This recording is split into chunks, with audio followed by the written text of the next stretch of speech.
ही insulting और बहुत ही शर्मिंदगी की बात है कि यूएई ने पाकिस्तानियों के वीज़ाज बैन कर दिए हैं। क्या कभी कोई ये सोच सकता था कि यूएई पाकिस्तानियों के वीज़ाज बैन करेगा? वो मुल्क जहां बहुत सारे ममालिक के लिए वीज़ा ऑन अराइवल है, वीज़ा फ्री एंट्री है, आज उसी मुल्क ने पाकिस्तानियों का वीज़ा बैन कर दिया है। हेलो फ्रेंड्स, मैं हूँ आरजू और भारत न्यूज़ की एक और रिएक्शन वीडियो में आपका स्वागत है। तो आज हम बात कर रहे हैं कि जो यूएई है, यूएई एक इस्लामिक कंट्री है और उसने पाकिस्तान का वीज़ा बैन कर दिया है। पहले सऊदी अरब और यूएई दोनों ने पाकिस्तान को नए वीज़ा देने से मना किया था, लेकिन अब यूएई ने वहाँ के लोगों को वीज़ा देने से मना कर दिया है। तो ये बहुत ज़्यादा शर्मिंदगी की बात है कि एक इस्लामिक कंट्री होते हुए भी यूएई ने पाकिस्तान का वीज़ा बैन कर दिया है। दूसरी तरफ इंडियंस को वो वीज़ा ऑन अराइवल दे रहे हैं, इंडिया के लोगों को वो ऑन अराइवल वीज़ा दे रहे हैं और पाकिस्तान का बैन कर दिया। तो यूएई ने ऐसा क्यों किया? क्योंकि जो पाकिस्तान के लोग हैं वो दूसरी कंट्री में चले जाते हैं और वहाँ पर जाकर ना तो रूल्स को फॉलो करते हैं और वहाँ पर क्रिमिनल एक्टिविटीज़ में पार्टिसिपेट करते हैं, भीख मांगते हैं, लड़कियों को परेशान करते हैं। जो पाकिस्तान की लड़कियां हैं वो पैसा कमाने के लिए प्रोस्टिट्यूट का काम करती हैं। तो ऐसे में कोई भी कंट्री अपने देश को क्यों ख़राब करना चाहेगी, है ना? तो इसलिए यूएई ने खुद को सेकंड पाकिस्तान बनने से रोकने के लिए वीज़ा उनका बैन कर दिया है। तो चलिए देखते हैं कि जो पाकिस्तान की आम जनता है वो इस बारे में क्या कहती है। हम लोगों के लिए बड़ी शर्मिंदगी इसलिए क्योंकि हम लोगों के काम ऐसे हैं। देखें, जिस वक्त आप किसी भी मुल्क में जाके आप किसी भी लॉ को नहीं फॉलो करोगे या फिर वायलेशन करोगे किसी भी लॉ की, तो ये प्रॉब्लम सामने आएंगे। वो और बात है कि यहाँ हमारे पाकिस्तान में कोई लॉ एंड ऑर्डर नहीं है, जिसका जो दिल करता है वो करता है। बट आप यहाँ से देखें, जिस आप यूएई या दुबई करें तो आपको छोटी छोटी बात पर टैक्स है, गाड़ी नहीं सही पार्क करेंगे, हाई स्पीड चलाएंगे या कुछ भी ऐसी चीज़ है। तो वहाँ जब हम पाकिस्तानी अपनी इन हरकतों से बाज नहीं आएंगे या हम अपने आप को इन्वॉल्व रखेंगे हर वक्त ऐसी एक्टिविटीज़ के अंदर जो कि बेसिकली एक इंसान के लिए भी ना वो है, मीन्स के एक एथिक्स के खिलाफ हैं। कुछ चीज़ें होती हैं क्राइम होती हैं, लेकिन कुछ चीज़ें होती हैं एथिक्स के खिलाफ होती हैं। और क्रिमिनल में तो रिकॉर्ड नहीं आते होती, लेकिन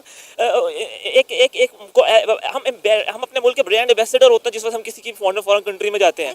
कोई एक भी इंसान अगर वहाँ कोई ऐसा इशू क्रिएट करे जो कि लीगली या फिर एथिक्स के खिलाफ है। अब यहाँ से मुझे बड़ा अफसोस हुआ लास्ट टाइम देख के कि जिस वक्त ये जो हमारे एक्स जो है सुप्रीम लीग कोर्ट के जो थे जज, उनके पीछे लड़के लोग लग गए और बड़ा उनको किया। बट देखें, जो कुछ भी था हम लोगों को इसको एक लीगल वे से प्रोसीड करना चाहिए था। अब देखें वहाँ लंदन की जो आवाम होगी या गवर्नमेंट क्या सोच रहे होंगे कि हम अपने लॉ को जूती की नोक पर रखते हैं। क्या नाम है सर आपका? आगा मुस्तफा।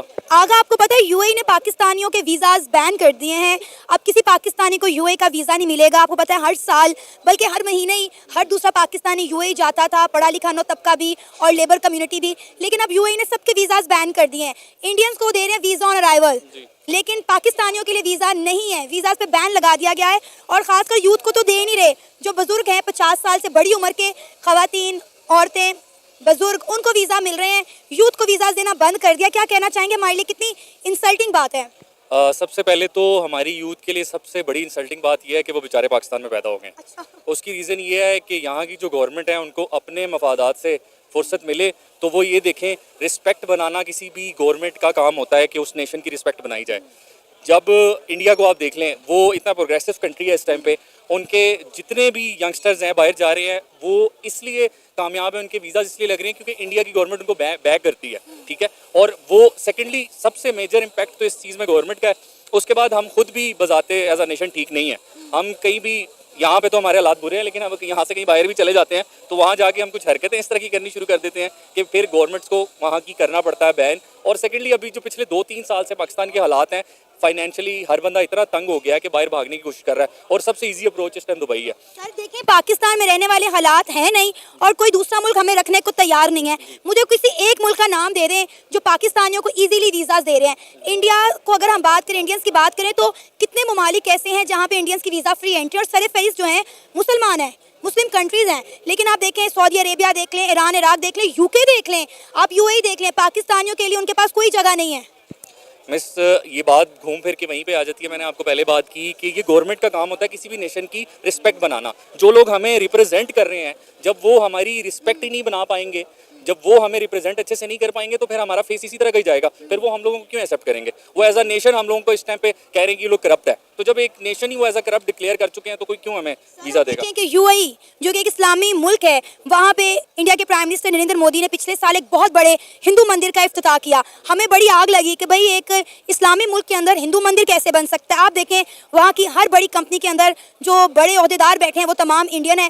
रिसेंटली जो है मेरा ख्याल है जर्मनी ने 90,000 वीज़ा जो हैं वो वीज़ा ऑन अराइवल कर दिए हैं। मतलब आप कह लें कि उन्होंने अनाउंस कर दिया कि 90,000 जो इंडियन हैं हर साल यहाँ पर आएँ, काम करें और हमारा जो अच्छा रेवेन्यू जनरेट करें, हमारी मुल्क की तरक्की के लिए काम करें। पाकिस्तानियों को कौन ले रहा है, किसको वीज़ा दे रहे हैं? यूके में गेट आउट पाकिस्तानी की कैंपेन चल रही है। आपने बिल्कुल ठीक कहा कि सियासतदान इज्जत बनाते हैं, गवर्नमेंट इज्जत बनाती है। जब हमारे लीडर्स की इज्जत नहीं है तो पाकिस्तानियों की क्या इज्जत होगी? एग्जैक्टली सबसे पहला मेजर पॉइंट ही यही है कि हम लोगों की एज अ फेस सेविंग अब बिल्कुल नहीं रही हुई। दूसरी चीज़ ये है कि आपने जैसे अभी बात की ना कि इंडिया में जो उनके ज़रा अच्छे कंपनीज़ में ज़्यादा उनके एम्प्लॉयज़ और इस तरह की चीज़ें हैं, ये जो मंदिर वाली बात है ना, इसमें सबसे पहले इम्पैक्ट पड़ता है कि उस मुल्क का उसके साथ रिलेशन कैसा है। रिलेशन कैसे बनेगा? वो बनता ऐसे है कि इंडिया के मेजॉरिटी स्टेक होल्डर्स, इन्वेस्टर्स बड़े बड़े दुबई में काम कर रहे हैं। तो जब दुबई को खुद रेवेन्यू इंडियंस की तरफ से मिल रहा है तो वो उनको रिस्पेक्ट भी देंगे, वो उनको ऑनर भी करेंगे, और जो उनका जो छोटा सा तबका ऐसा जो जॉब ढूंढने के लिए दुबई जाता है वो उनको वेलकम भी करेंगे। बिल्कुल सही कह रहे हैं। अब आप देखें ना इंडिया के prime minister Narendra Modi India को कहां से कहां ले गए और इंडिया का हर सेक्टर आप देखें कि कितना ग्रो कर गया। दुनिया इंडियंस को हाथों हाथ ले रही है भाई। इसीलिए तो ले रही है। मैंने आपको वही तो बात की, सबसे पहली चीज़ इंपॉर्टेंट होती है आपकी दुनिया के सामने इमेज कैसी है। हमारे जो हुक्मरान हैं, जो स्टेक होल्डर्स ऊपर बैठे हैं, उन्होंने हमारी इमेज इतनी की गंदी कर दी हुई है कि वो ऊपर से नीचे तक वो कहते हैं जब इनके जो बिल्कुल एलीट टॉप क्लास ऐसी है तो इनके नीचे वाले कैसे होंगे।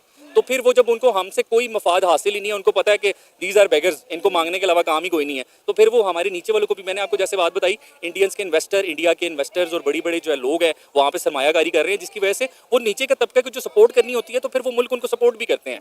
जब हमारा ऊपर से कोई बंदा ऐसा नहीं जा रहा, ऊपर से हमने चीज़ें इतनी डिफिकल्ट कर दी हैं, इंपोर्ट इतनी मुश्किल कर दिया है, एक्सपोर्ट इतनी मुश्किल कर दिया है, और हम लोग जो बिजनेसमैन काम करना चाह रहे हैं हम किसी को करने ही नहीं दे रहे, तो जहाँ से हमें जब किसी को फ़ायदा नहीं देंगे तो हमारा कोई कितना, दुबई जितना कर सकता था, एक बड़ी अमाउंट अभी पाकिस्तानियों की वहाँ पे है जो अपने फैमिलीज़ को सपोर्ट कर रही है, लेकिन एक लिमिट है ना उनकी भी, वो भी एक लिमिट तक ही हमें सपोर्ट कर सकते हैं। ऊपर से फिर पाकिस्तानी यहाँ से जाके, अब बिजनेस इस तरह के शुरू हुए हैं कि यहाँ से जाके बैगर्स और इस तरह की चीज़ें मामलात वहाँ पे होंगी, तो हमारी तरह का तो कोई मुल्क नहीं है ना जो इन चीज़ों को बर्दाश्त करेगा। सर अब ये देखें ना कि इंडिया के प्राइम मिनिस्टर नरेंद्र मोदी अभी 3 मुल्कों के दौरे पे, उनका 5 रोज़ा दौरा है।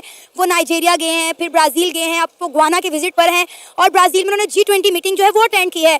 दुनिया का हर बड़े से बड़ा लीडर उनसे हाथ मिला रहा है, उनसे बातचीत कर रहा है। इंडिया के प्राइम मिनिस्टर नरेंद्र मोदी उनके साथ डिफरेंट प्रोजेक्ट पर काम कर रहे हैं कि हमने किस तरह दोनों मुल्कों को आगे लेकर चलना है। और आप देखें कि हम किसी भी चीज़ का हिस्सा ही नहीं है, ना ही हम G7 का पार्ट है, ना ही हम ब्रिक्स का पार्ट है, ना ही हम G20 का हिस्सा हैं, और इवन कि हम तो क्वाड का मीटिंग का भी हिस्सा नहीं है। मैम उसकी रीज़न सबसे पहले यही है ना कि हमारे पॉलिटिकल चीज़ें यहाँ पे स्टेबल नहीं है। हमारे अपने अंदर इस टाइम इतने मसले चल रहे हैं कि कोई हमारे साथ किसी भी किस्म की कोई डिप्लोमेटिक रिलेशनशिप या फ्रेंडली रिलेशनशिप रखने के लिए तैयार ही नहीं है। उनको पता है कि इनके इंटरनल मामला इस टाइम इतने ख़राब हैं, कोई आपको क्यों विजिट करेगा। बदले में उन्हें मिलेगा क्या? पहले तो वो ये देखते हैं ना कि बदले में हमें क्या मिल रहा है। एग्जैक्टली ये जो आजकल ना एक ग्लोबल विलेज बन चुका है ये सारी दुनिया, और एक दूसरे के बेनिफिट से मामला चलते हैं। हम किसी को कोई बेनिफिट नहीं दे सकते, हम जो भी आता है हम उसके गले पकड़ जाते हैं कि भाई हमारा मुल्क चला दो, किसी तरीके से हमें कुछ दे दो। तो किसी ने यहाँ पे क्यों आना है और किसी ने क्यों, फिर सपोर्ट करने की भी बात बाद में आ जाती है। इस टाइम आपके पॉलिटिकल हालात इतने ख़राब हुए हैं कि कोई भी यहाँ पे आने को इसलिए भी तैयार नहीं है कि यहाँ आएंगे तो कल को कोई पता नहीं रोड ब्लॉक हो जाए, एयरपोर्ट्स बंद हो जाए, हालात किस साइड पे चले जाए। तो कोई भी इस वक्त आपके जो नियरेस्ट, जो बहुत क्लोजेस्ट दोस्त थे ना, सऊदी अरेबिया और चाइना, इस टाइम वो आपसे बैकआउट कर गए हैं। इसी वजह से बैकआउट कर गए हैं कि आप स्टेबल ही नहीं है। आपको पता है चाइना ने इंडिया के साथ हाथ मिला लिया। बिल्कुल, मैं आपको वही तो बता रहा हूँ कि जब आपके अपने अंदर के मसले, चाइना ने स्ट्रेट फॉरवर्ड जी आपको बोला था कि अपने इंटरनल अफेयर्स सीधे कर लें, आपसे वो नहीं हो पा रहे। तो जब आपसे वही नहीं हो पाएंगे तो बाहर आपने किसी के साथ क्या कोई ट्रेड करनी है या मामला। आप तो पीछे छोड़ के लद्दाख के मसले को एक तरफ रख के इंडिया और चाइना ने हाथ मिला लिया, दोनों ने अपने मफाद देखे हैं। मफाद मिस वो इसीलिए देखे हैं ना कि उनकी गवर्नमेंट ने हमेशा अपनी इकॉनमी के बारे में सोचा है, अपनी नेशन के बारे में सोचा है। उनका हर डिसीजन अपनी नेशन को स्ट्रेंथन करने में लगा होता है, इसलिए उनको जिससे हाथ मिलाना पड़ता है वो पढ़ते हैं। और उनकी अपनी सेल्फ अपने अंदर उनकी इतनी वो है जसारत कि जब वो किसी के साथ फ्रेंडशिप का हाथ बढ़ाते हैं या कोई डिप्लोमेटिक रिलेशनशिप में जाते हैं तो अगला उनको वेलकम करता है। हमारे पास तो आउटपुट कुछ नहीं है देने को, हमें सिर्फ इनटेक चाहिए, हम कुछ किसी के लिए कर नहीं सकते। ऐसे बीते कुछ हालात, दिल से छुपाई दिल की बात, शाम और सहर का नाम न था, ऐसे भी देखे दिन और रात, हुस्न के तेवर क्या कहने, हर लफ्ज़ा एक ताज़ा बात, दिल तो है तो हम मजबूर, दिल की लाश बराए हाथ। तो जैसा कि हमने देखा कि लोगों की इस बारे में क्या राय है, तो लोगों का कहना है कि लोगों को पाकिस्तान में रहने के बाद पता चलता है कि उन्हें रूल्स फॉलो करने की ज़रूरत ही क्या है, वो अपनी मर्ज़ी से कुछ भी कर सकते हैं। लेकिन अगर वो दूसरी कंट्री में जाएंगे तो उन्हें रूल्स फॉलो करने पड़ेंगे। अगर वो रूल्स फॉलो नहीं करते हैं वहाँ पर, तो डेफ़िनेटली जो दूसरी कंट्रीज़ हैं वो उनके अगेंस्ट कोई भी स्टेप एक्शन लेंगी। ऐसे ही पाकिस्तान का जो यूथ है उसने यूएई में इलीगल एक्टिविटीज़ की और क्रिमिनल एक्टिविटीज़ में पार्टिसिपेट कर रहे हैं, प्रोस्टिट्यूट का काम कर रहे हैं। इसी कारण से यूएई ने उनका वीज़ा मना कर दिया है। दूसरा, पाकिस्तान में जो एजुकेशन लेवल है बहुत ही लो लेवल का है, इसी वजह से वो लोग सही से किसी के साथ बिहेव नहीं करते हैं और इसलिए उनको काम भी दूसरी कंट्रीज़ में अगर मिलता है तो वो लो लेवल का ही मिलता है। ऐसा नहीं है कि उनको मुस्लिम होने के कारण ऐसा उनके साथ होता है, नहीं, क्योंकि जो इंडियन मुस्लिम्स हैं उनको अच्छे लेवल पर जॉब्स मिलती हैं, क्योंकि उन्हें पता है कि हाउ टू बिहेव प्रॉपरली। इसलिए यूएई ने और सऊदी अरब ने दोनों ने पाकिस्तान का वीज़ा मना कर दिया है उनको देने से। तो पाकिस्तान के हालात ऐसे हैं क्योंकि जो वहाँ की गवर्नमेंट है उसके हाल सही नहीं है। पहले तो गवर्नमेंट स्टेबल ही नहीं है, फिर वो पाकिस्तान के लिए कोई काम नहीं करती। गवर्नमेंट लीडर्स दूसरी कंट्रीज़ में जाकर भिखारियों की तरह बिहेव करते हैं, तो यूथ भी ऐसे ही करेगी भाई। तो कंट्रीज़ के जो लीडर हैं अगर दूसरी कंट्रीज़ उनकी रिस्पेक्ट नहीं करती है तो आम जनता की कहाँ से करेगी। तो आज के लिए इतना ही। जय हिंद, जय भारत। अगर आप लोगों को वीडियो पसंद आती है तो प्लीज़ लाइक, शेयर और कमेंट करिए और चैनल को भी सब्सक्राइब करिए। Thank you.